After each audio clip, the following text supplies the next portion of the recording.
Hey, this is Amy This is John. from Year of the Cobra, and you're listening to Doom Tomb.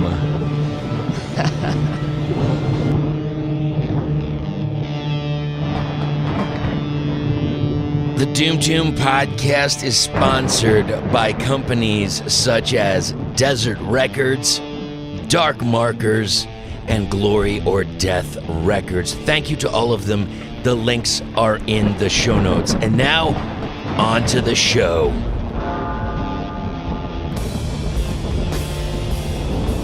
This is the Doom Tomb Podcast, the podcast for all things stoner, doom, and sludge. My name is Chris. I am your host. We're going to go to Tennessee today, Chattanooga to be specific. We're going to talk to one man from a two-piece sludgy stoner punk band. They just released their EP on March 26th of 2021. It's called Tennessee, and the band is Dope Skum. Let's get into the interview right now.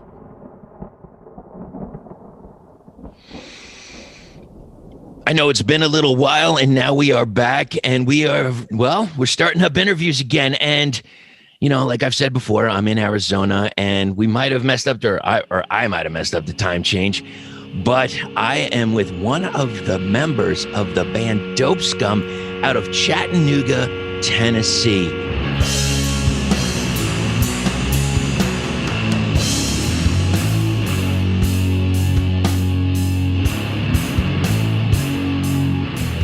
What's up, brother? How you doing today? Good, man. Good. Now, good. Could you please introduce yourself and what you play in the band? Yes. I am Cody Lindress Gibson. I play guitar and vocals for Dope Skum. And then we're just a two-piece, so the other member is James Silver, and he's just drums. So, what is it about the two pieces? Because, you know, when I see some bands come around, and I just see that the two pieces seem to be so fucking heavy. I mean, I think for us, some of it is we've known each other for a really long time, right? And we kind of wanted to just do like we played in a band when we were kids, like in high school, and moved around and stuff as adults, and then kind of found ourselves back in the same spot again together. And so I think for some reason, or for us, it was just like, let's just do this. Like we both somehow stayed on the same paths as far as music interest went, and then was like, dude, like we have the same interests now, like different interests that we had back when we were kids, but same interests again now, if that kind of makes sense. But so yeah, I don't know if it's like we weren't intentionally like, let's just be a two-piece. I think at first it was like, and maybe still right now, it's like, let's just see what we can churn out as just us, and then bring somebody in maybe later. Like I could easily switch to bass if I wanted to, and then bring in a guitar player or bring in a bass player. I think some of it was just, we just want to kind of define the sound that we want to go for, and then bring somebody else in. So yeah, you got the foundation. You got the solid foundation. And now when you bring somebody in, it could be anything. I mean, it could be, you know, somebody to relieve vocal duty. It could be another bassist, or it could be another guitarist, you know, whatever. That's the beauty of like when you have that two-person bass, and then you can expand. Like there's a band out here, Lucifer. They've been a three-piece for a long time. Finally brought in a second guitar. I didn't know if they necessarily needed it at the time, but from what I've heard, it changes their sound. It elevates their sound. And yeah, why not? And if you stay a two-piece, perfect. Same thing. What you do whatever you need to do, you know? Yeah.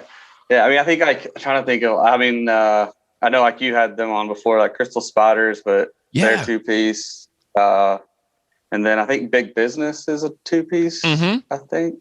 So yeah, I know there's like some bands out there that are, you know, doing the two-piece thing.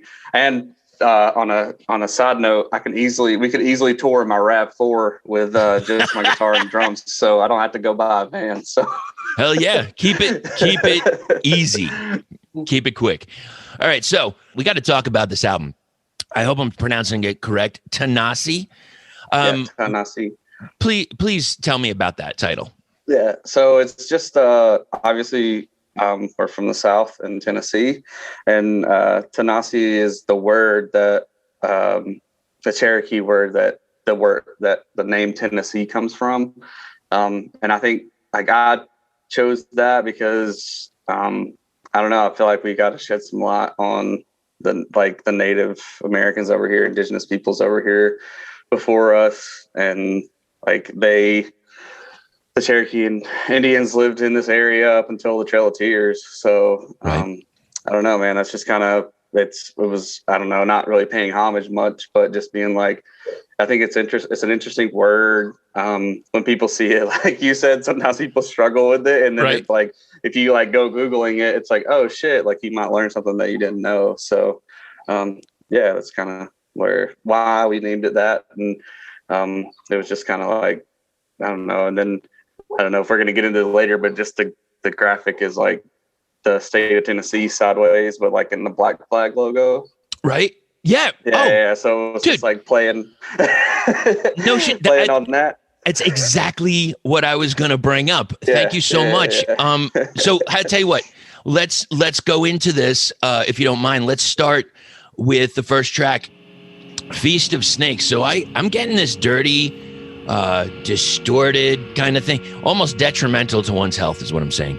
The second thing I wrote, Black Flag influence. You bring the listener in. It's like you're holding out your hand, with your fingers out, kind of edging the listener. Like, come here.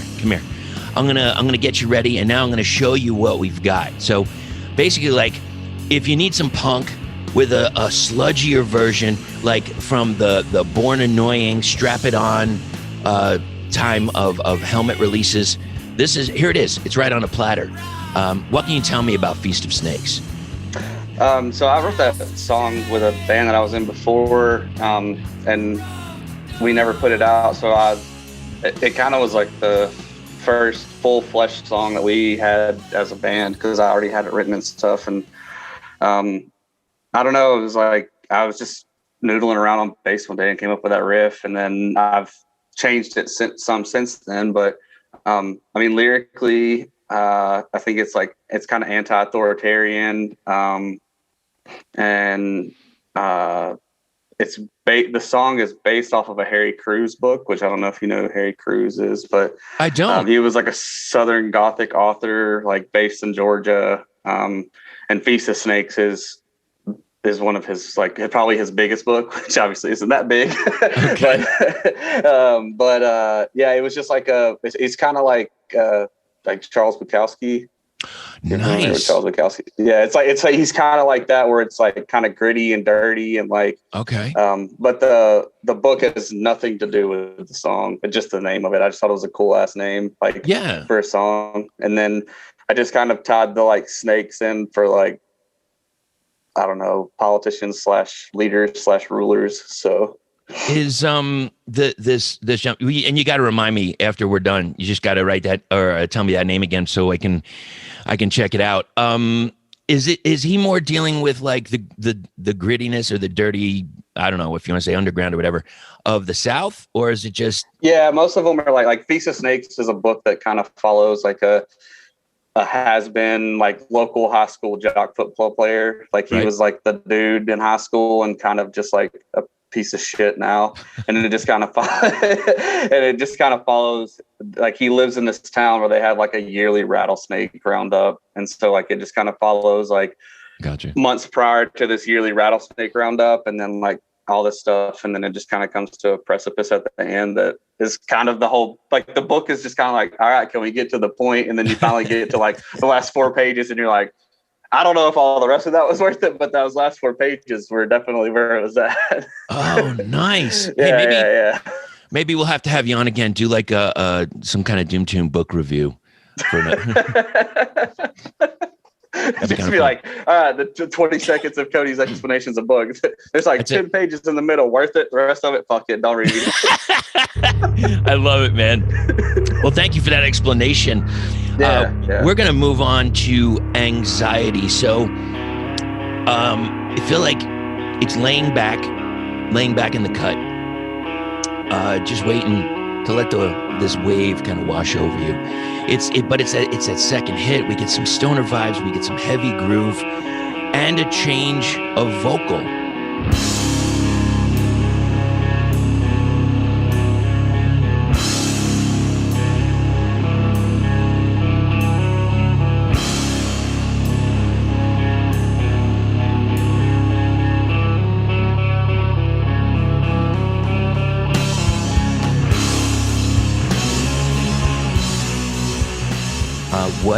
can you tell me about Anxiety?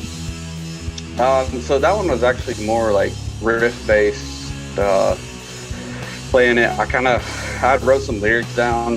So I think I don't know how some of the bands you might interview, they be more music oriented. I'm like, I'm not a good lyricist, but I'm a lyrics guy. That makes sense. So it's like I always think about shit in like terms of lyrics, but like I've slowly gotten to the point where like I just like get up or whatever and write riffs, but or just noodle around on guitar until something comes up. But Anxiety, like we had the riff and stuff worked out, and I had just kind of wrote some lyrics in the shower one day, like in my head, and then it was just like, and was so it inspired by a specific body wash or something, or? Yeah, it was just that one body wash just hit the smell, and I was like, that's it. That Axe, man, there's something about it. Axe Anxiety, brought to you by Dope Skum. Hey, dude, we need some sponsors. So maybe, hey, Axe, if you're listening, please get Dope Skum on there, will you, please? Thank you. Yeah, it's funny because we actually, the first time I told James our band name, he was like Soap Scum. And I'm like, no, dude, Dope Skum. So maybe Axe does need to make a Dope Skum, Soap Scum smell. All right, so let's like PBR, weed, and cheap whiskey. Oh my God! You know, there is some fucking hipster out there somewhere that's like, I need that PBR flavored soap, man. It's yeah, dude. Yeah, that's it. Wow, I got way off on that, but I mean, like it's to be honest with you, like in the set, like live set, it's a nice one where I don't have to worry about lyrics as much. Right. Like singing and stuff, like I can just kind of lay back. But yeah, I mean, lyrically, it's just kind of like dealing with that, like, fuck, man, I don't want to do this, or just getting nervous and dealing with anxiety. And so that's where it is lyrically. I don't know if you have anything else for that, but that's perfect, man. Now, how long have you both been active as a band? Like December. Wait, December of last year? Yeah. That's it? Oh, wow. Pretty fresh. Oh, right on. All right. So we'll... Yeah, so I guess we, earlier, like, we've been friends for, since, we were in a punk band called Autopsy Outlaws when we were in high school, and it was just, like, street punk, like, well, not even really, like, street punk, but very, like, 80s hardcore influence, kind of Circle Jerks-ish, like, punk band. And Minor Threat, like, I'm a huge Minor Threat and Black Flag fan, but, so we played like, I don't know, probably 3 years in high school. We were in a band together, and then James is 1 year older than me, so when he graduated, he was gone.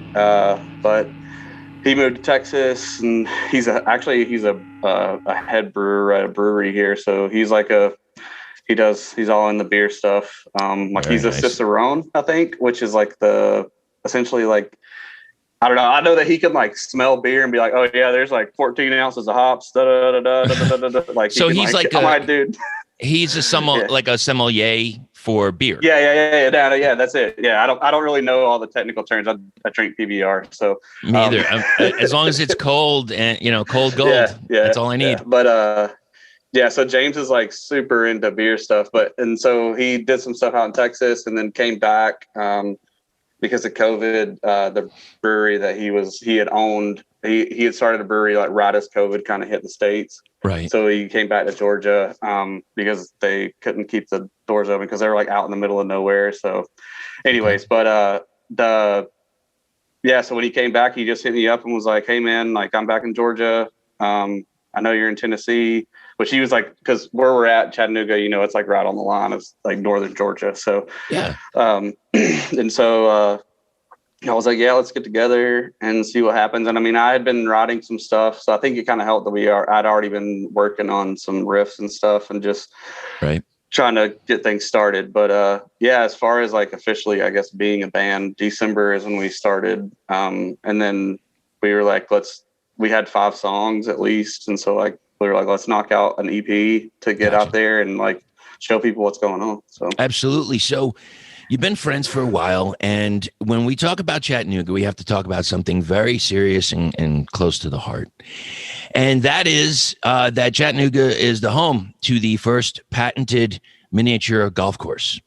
The Tom Thumb Golf on Lookout Mountain. It was created in 1927 by Rock City Gardens founder Garnett Carter to attract traffic to the creator's hotel. Does any of that influence any of the Dope Skum songs? Heavily. We're heavily influenced by miniature golf. Do you think? Not really. Probably my anger might be, I hate fucking miniature golf. Dude, I'm like the worst at it. Like, are you so bad? Do you just want to throw the ball at the windmill? Is that what we're talking about? I just want to just like throw the fucking stick and just be done with it. All right. Fair enough. Okay. Then we will move forward to the next track. Help me a little. Chickamauga? Chickamauga.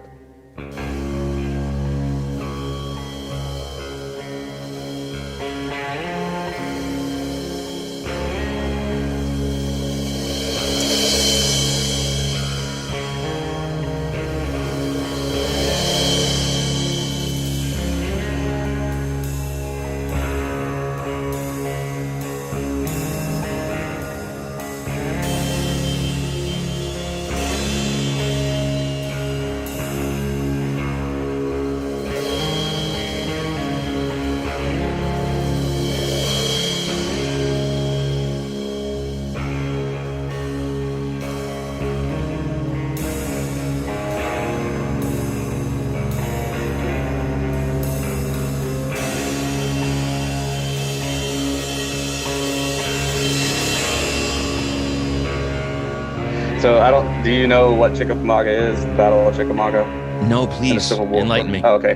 Yeah. So me and James are both, I don't know if I would say I'm a history nut, but I'm very involved, or at least interested in things that happen in the South, at least. And obviously one of those things is the Civil War. Right. But so the Battle of Chickamauga was the second bloodiest battle of the Civil War behind Gettysburg. Okay.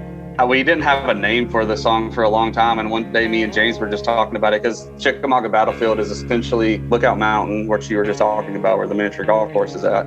And then Chickamauga, like, it's just pretty much this big area of Chattanooga that happened. And so like I had wrote the song, like the riff, and me and James were just kind of working out like what we could do with it and stuff. And when we were coming up with the EP, I was like, this would be cool to just stick in the middle as like this like interlude, because it's different than everything else that we do, you know. So yes. And I was like, what if we called it like Chickamauga?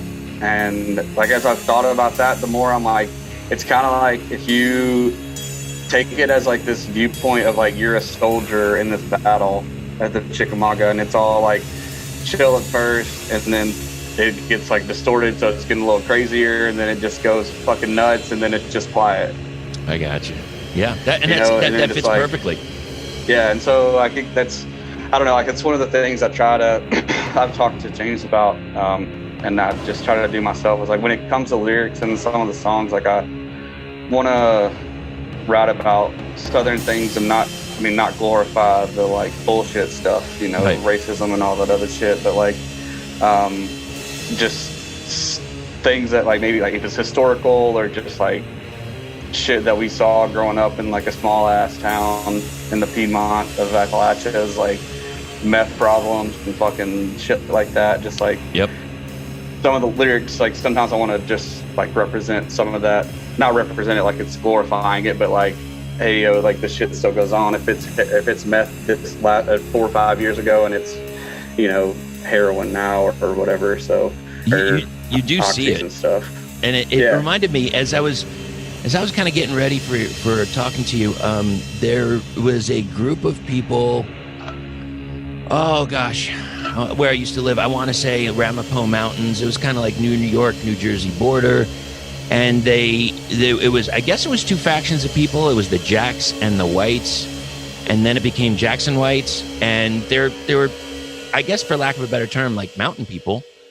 Yeah. And I always thought it was just like kind of mythology or urban legend. And now looking, you know, going down some different websites and et cetera, YouTube rabbit holes or whatever. I got to see like a little bit of this history that I had no idea about. So yeah, it's always interesting to learn about this, and they're actual people. I had I just didn't know. Yeah. Well, it's kind of like, I know you had the Afghan Haze guys on. Yeah. And they have that song Melon Heads, that's about like that, like folklore of like whatever that's what about. And like I think I was on TikTok the other day and I had like a video come up and it was about like, are you familiar with like the Fugate family from Kentucky? They were like the blue people where they were like, so it was like they're from like this small ass area and there was like a lot of incest that was going on and like apparently their blood is actually brown, but when it comes through their skin, it looks blue. And so I was like, you know what? I should write a song about that. Like something crazy just about that shit. I don't know. Like that shit intrigues me and it's interesting. And I think that's what some people like that live in like bigger urban areas, not the incest part, obviously. It's not rampant in small southern towns, but just like, there's a lot of folks that just don't get out of that area and stuff, man. And like out of those like small towns. And it's like easy to forget that, like, I mean, I remember as a child going to like older family members' houses that didn't have running water. I mean, and I'm 30 years old. Wow.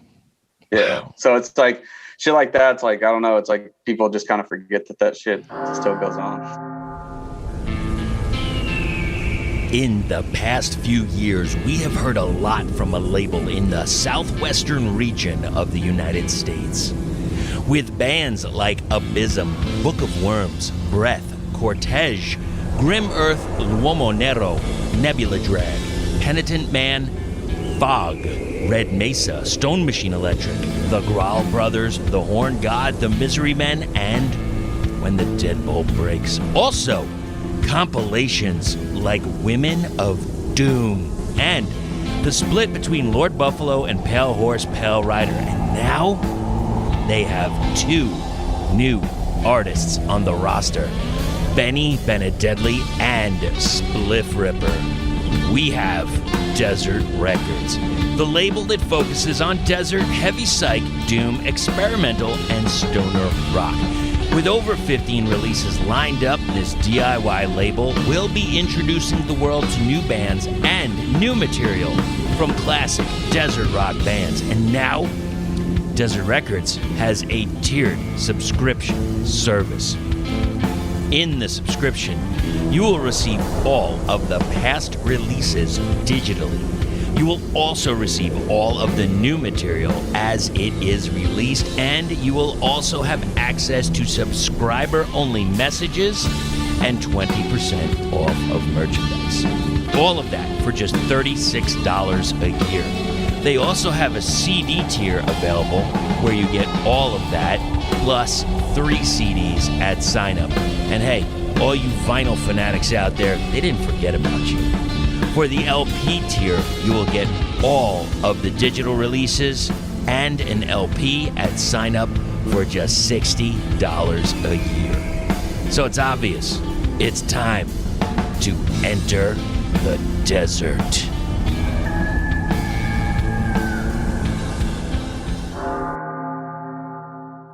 Well, hey there, Tommy. What's with the long face? I don't know why I feel the way I do. I'm just not happy, Doc. Like, I don't feel right. Oh, I think you have anxiety, Tommy. You know, I know exactly what you need. I'm going to go ahead and write you a prescription for a record player and some sweet new records at Glory or Death Records. That'll get you back on your feet again, and right as rain in no time. Glory or Death has all the best bands: Moss Generator, Red Wizard, Love Gang, Red Witch Johnny. They'll get you feeling peachy keen again. They even have an insane double album tribute to Thin Lizzy featuring High on Fire, Mothership, Duel, Worshipper, and tons more. Wowee! Oh, that sure is keen. Side effects may include extreme giddiness, bloodshot eyes, random cravings, forgetfulness, bleeding of the ears, confusion, nausea, constipation, diarrhea, depression, anxiety, alcoholism, ulcers, or death. By now, I'm assuming that you heard of Dark Markers, and if you haven't, please go back, check the podcast that I did. It was an interview with Chris from Dark Markers, and he has been, well, I gotta say, man, kind of prolific here. Check out some of these new styles: Foresight Cabaret, Birth Canal, We Love It, Deep Space, Hello Again, Singularity Event number 5, Vitruvian, Florida must be destroyed. QVK, I'm not exactly sure. Reagan's First Flight and Land of the Lust. What the hell are we talking about here? Go over to darkmarkers.com and find out 20% off if you put in the code Hail Sagan, HAILSAGAN. Head over to Dark Markers and get weird with some dude. The next track is the Levee, so we're coming back to that like punk aesthetic and vocal while still remaining sludgy. What can you tell me about the Levee? Yeah, so that one was again riff. Oh, that one actually was lyrically. I was. It's just kind of like not having to, or potentially having to deal with losing somebody. Right. Like, and not wanting to have to deal with that. So that's just kind of lyrically where it's at.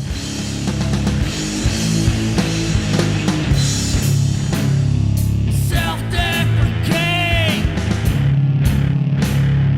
to ease my mind. But usually I'll just like, to be honest, I'll just get high and start playing guitar and then see what comes out. And then be like, all right, this one sounds pretty good. Throw some like a quick track on the phone, like just record it on the phone and then send it to James. And then when we get together, we'll just jam it out and see what happens.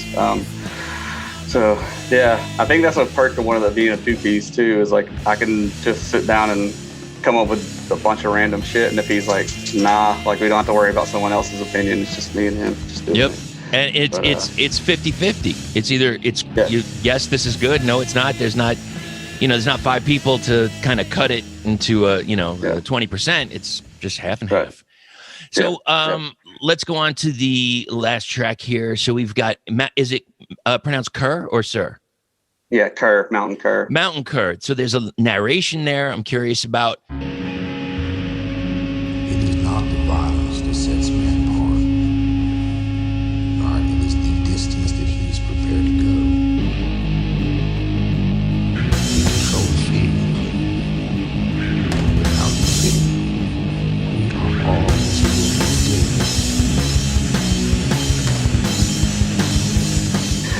So the beginning of that is it's from Lawless. Have you ever seen the movie Lawless? About damn, you're hitting some shit that I have not heard. Well, all right, who's in? Yeah, so it's Tom Hardy, Shia LaBeouf. I think those are the 2 like main ones. So they're like the Bondurant family. Like they were like moonshiners in West Virginia or Virginia and Prohibition or whatever. And that's just a scene from that. Like after Shia LaBeouf's character kind of gets his ass beat by these like locals or like these like Pinkerton types or whatever.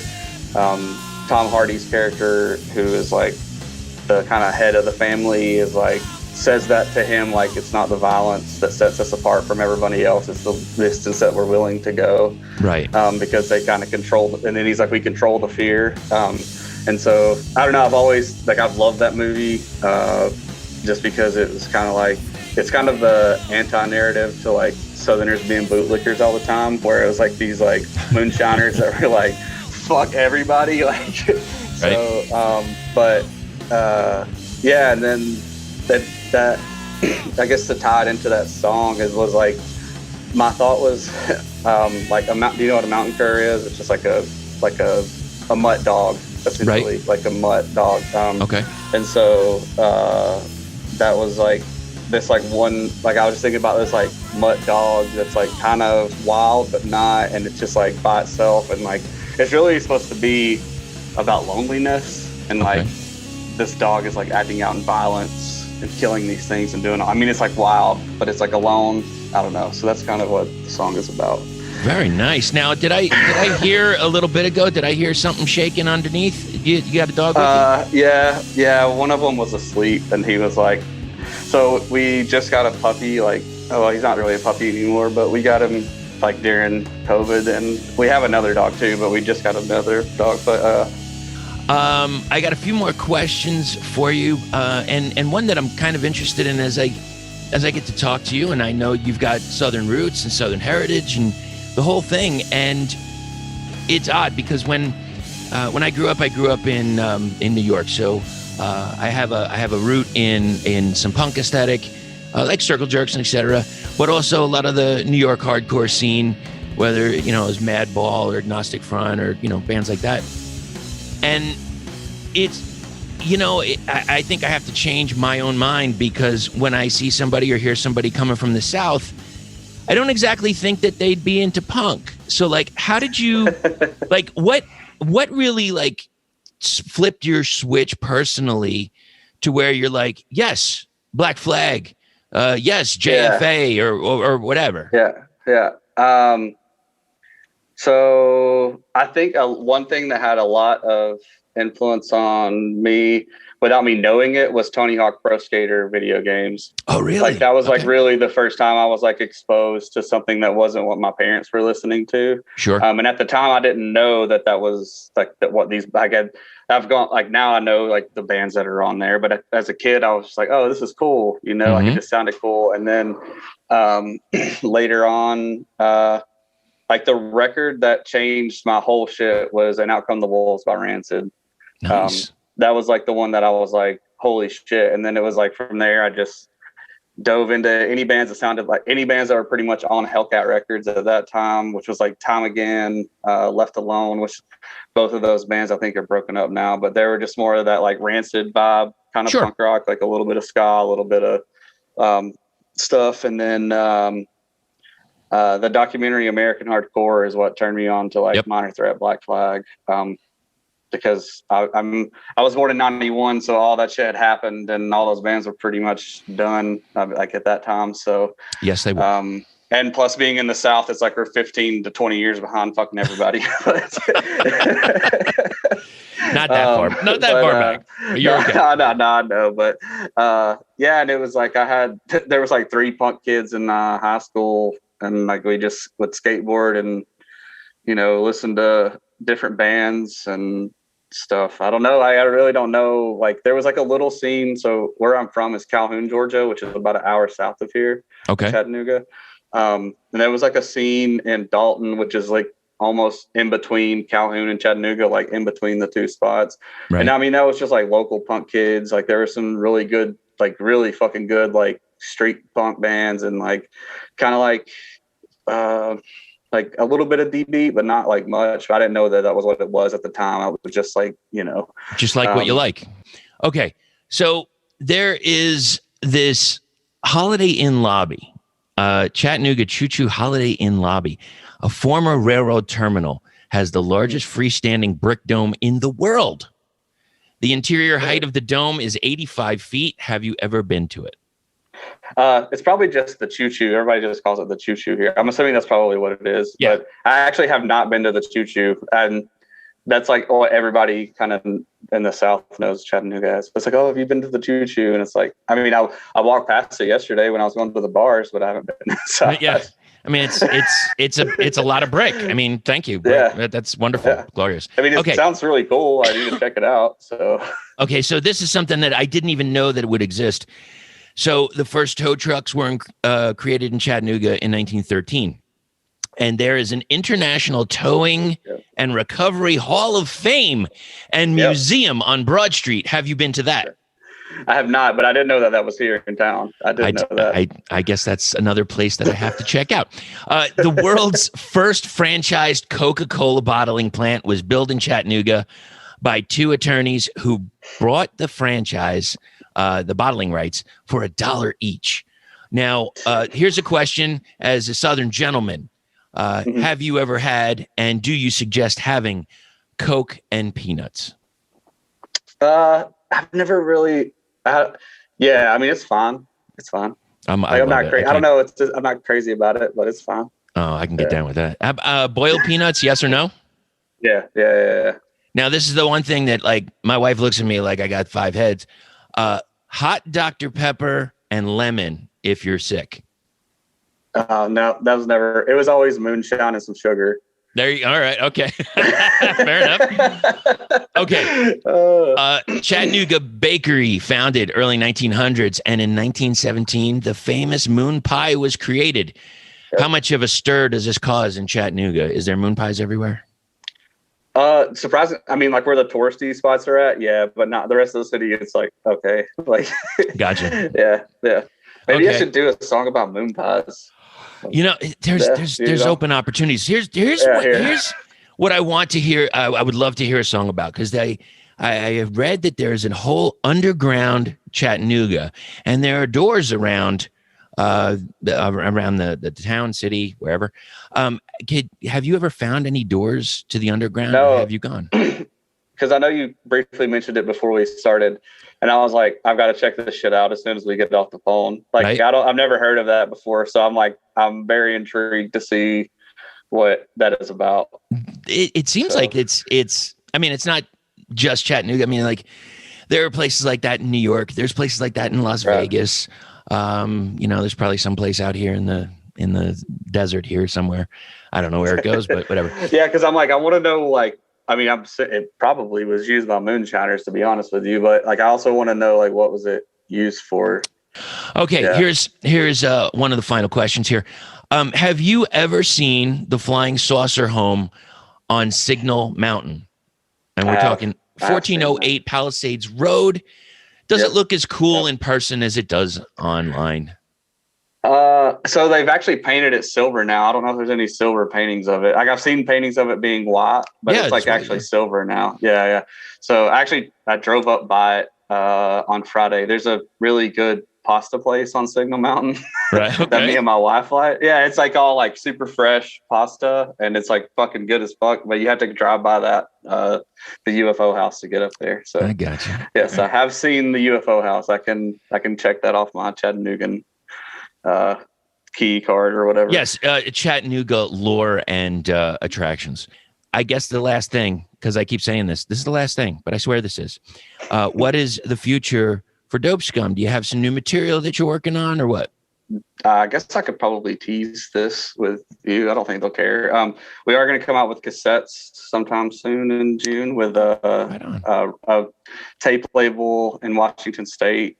I don't know if they haven't really announced it yet, so I won't announce it. Okay, fully, that's cool. Well, that is coming. So yeah.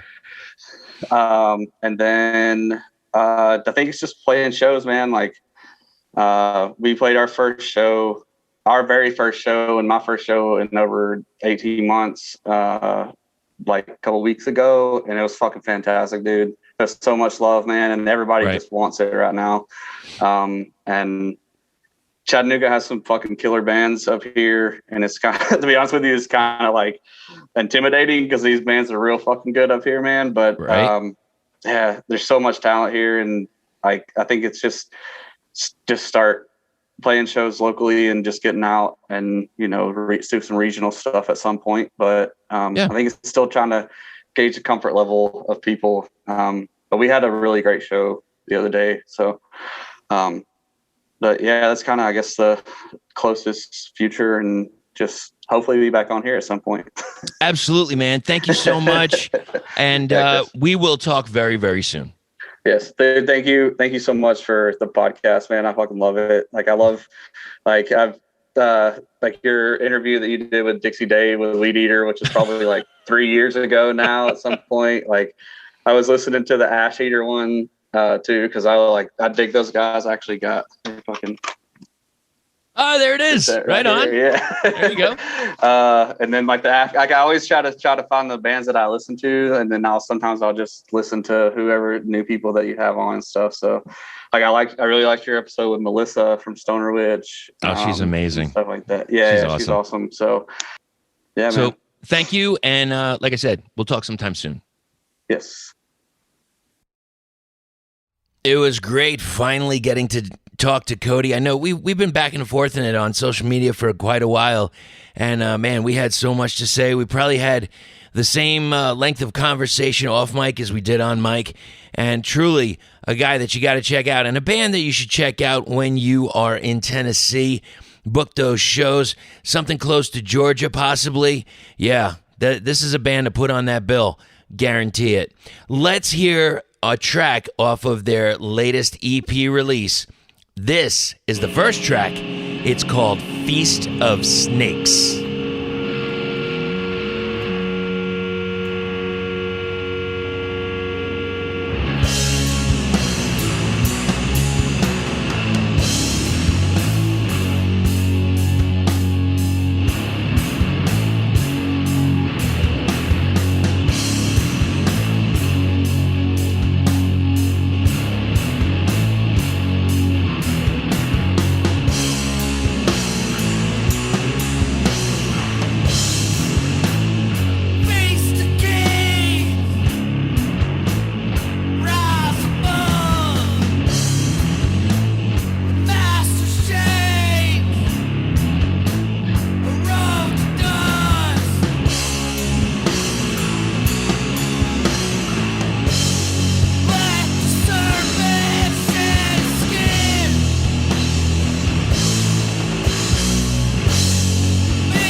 thank you for hanging out towards the end. This show has been executive produced by Ian from No Masters Audio. His link is in the show notes. Also, few other quick notes here. Planet Mammoth presents the Outer Space Showcase Volume 2. It's going to be Friday, July 23rd of 2021. 5 bands: Old Fashioned Assassin, Lucifer, Hovenweep, Hoodoo a Kill, and Stone Witch. Yeah, that kind of lineup. You heard it. That's right. And there's going to be a little more going on there, and we will get to that shortly. Speaking of other concerts, whether it's Jersey or whether it's in Arizona or several other places around the world, craniumradio.com. I do that show 6 to 9 p.m. Eastern Standard Time, and I know a lot of the other DJs have hands in either promoting other shows, well, across the country and across the world, basically. So if you get a chance, tune in, maybe give us a like, give a follow, see what you want to hear. There's way more than everything I do. I do stoner, doom, sludge, psych kind of stuff, but they got death metal and Viking metal and, Hair Nation kind of stuff, like, the glam rock and all that. So, yeah, check it out if you get a chance. Also, speaking of things to check out, which all the links are in the show notes, whether it's another podcast to listen to if you like this kind of music, or some sponsors. Yeah, like Glory or Death Records, Defending the Faith. Link is in the show notes, as well as darkmarkers.com. 20% off.